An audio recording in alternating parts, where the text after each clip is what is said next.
Hi, I'm Edwin, and today we'll go over unboxing the UleFone Armor 2. So we recently purchased two Zenfone Armor 2s to replace our other phones, which both have cracked screens. Now if you're like me, you've been through quite a few phones. I started out in the iPhone days, and I think I'm up to about 8 or 9 phones where I've broken the glass and had to have it repaired. So the Gorilla Glass feature of the Armor 2 was really appealing, and so was the price point. Most vendors you can find at $300 or less. Right now it's listed on gearbest.com for roughly $260. You can get it quicker from someone mainland US, but you're going to pay a little extra premium.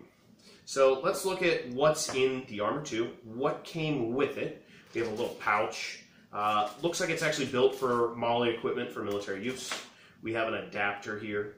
This looks to convert your 220 to 110 socket prom. Then we have the box with the phone in it. The phone comes in a protective sheath. You can see it also has a cover on the phone itself. Also comes with a screwdriver, right? That's kind of important when you're dealing with this phone, since the access panel, where you actually have to put in your SIM card or your SD card, actually requires you to remove screws and has a rubber piece on the inside. I'm going to open this up so you can see what it looks like inside of there.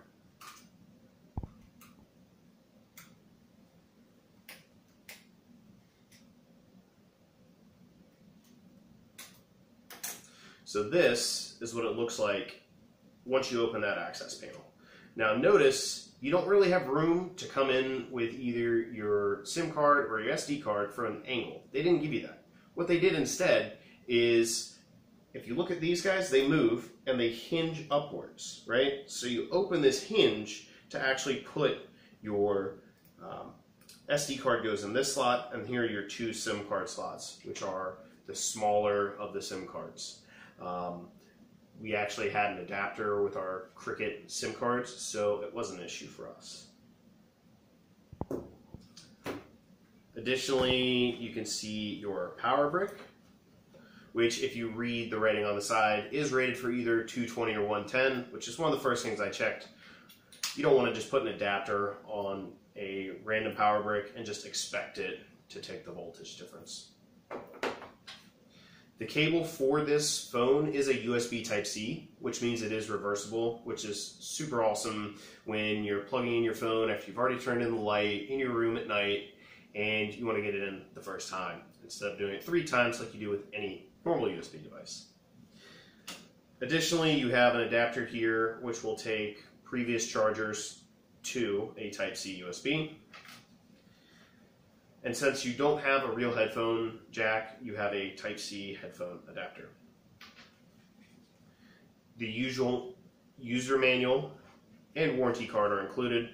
And honestly, the user manual here probably has a little less information than I would like. It doesn't walk you through the steps or show you how to open up the back panel to where you can insert your cards, but it does tell you a few things. Let's go back to comparing the Armor 2 to the Zenphones that we previously had. So the Zenfone without a case, which cracks really easily, weighs in at 167 grams according to a food scale. Take that with a grain of salt for measurement error. The case version you see here with the case weighs 237 grams. Now the manufacturer's product weight says it weighs 270 grams, but verified this individual phone with the backing still attached came in at 267 grams. It feels a lot heftier than this when you feel back to back. I'm not sure if it is the metal outside that just feels that much more firm in your hands, but for only a 30-gram difference between these two phones, roughly, this really feels a lot more dense and rugged. So, walk you through putting your card from your old phone into the new phone. Pop the cover off of the old phone, which in this case is kind of a pain. There's a small slot you have to put your finger in. Really awkward. SD card, go ahead and pop that out. See how you flip up the gate? You can go ahead and put your SD card in there like that. Push down then you slide it down on the phone to lock it into place.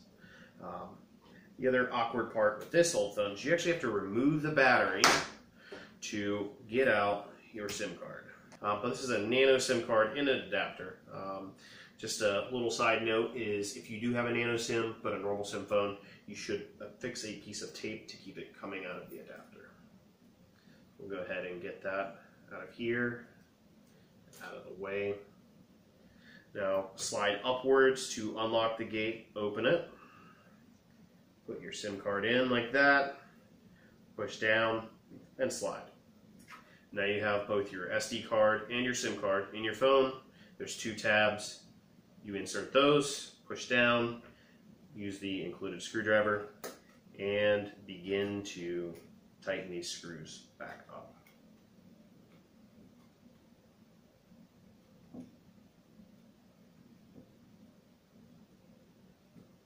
Make sure you get them good and tight. I don't think you could probably exceed the torque limitations of these screws with this little guy, but if you do find yourself really wrenching down on it, think twice. It does have a rubber gasket in there, so make sure it compresses.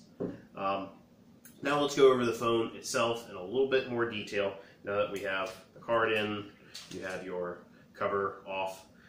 Here you have the power button. Here you have a push to talk button, which is application dependent. There is an app on here, so it doesn't actually do like a Nextel push to talk. It actually routes through an app that comes with this phone. Also, additionally, I believe this is your camera button. Over here, volume up, volume down, and then this is an SOS beacon. You can set this to a contact. Right now I'm kind of using it as an auto dial. You can set your favorite person to call, hold this button down, and automatically calls them. Some of the settings for that application actually allow you to turn off applications that are in the background. You can have it call them every 10 minutes, text messages, and it also has the ability to send somebody a GPS-based location of your phone. Super useful if you're out in the middle of nowhere and you're getting lost or you're dehydrated. I think it's a great feature for outdoorsmen. Anybody in the military who's out in a field exercise and needs to send a 10-digit grid for, hey, bring me some pokey bait. On the bottom, you see a cover. This is where your Type-C connection is. It is a rubber connection, and you do have like a little lanyard that holds it into place. I do foresee if you yank on this, it will probably break. And this is required to be closed for the IP68 certification of waterproofing to be applicable. It does say so in the user's manual, so make sure if you decide to go swimming with this phone, you close this up. For all of you videophiles and picture takers out there who use your phone as your primary digital camera, this phone features a 16 megapixel back camera and a 13 megapixel forward-facing camera for all of your selfie or video chat needs. Additional note is this entire video is being shot on another Armor 2 right now. So if you have any questions about the quality of this phone when it comes to video ability, you should be able to see in the video. Some additional features of this phone that are maybe good to discuss. It is an 8-core phone with 6 gigs of RAM and 64 gigabytes of internal memory. It is expandable to an additional 256. And the interesting thing I thought about Android 7, or I'm not sure if it's from this phone in particular, is that you can actually treat that SD card as it is the internal storage. So other phones have had the issue in the past where you put an SD card in, but you have to manually manage moving those photos or applications onto that SD card, and it gets weird. This guy doesn't do that. Also of interest is that it seems to be smart in detecting the data rate of an SD card. I put in an old SD card, and the phone gave me a warning telling me, hey, your SD card's going to slow down your phone. So there are some interesting software features to this phone. If you have any questions, I'd like to see them down below. Like and subscribe, comment, tell me what you think. Thanks.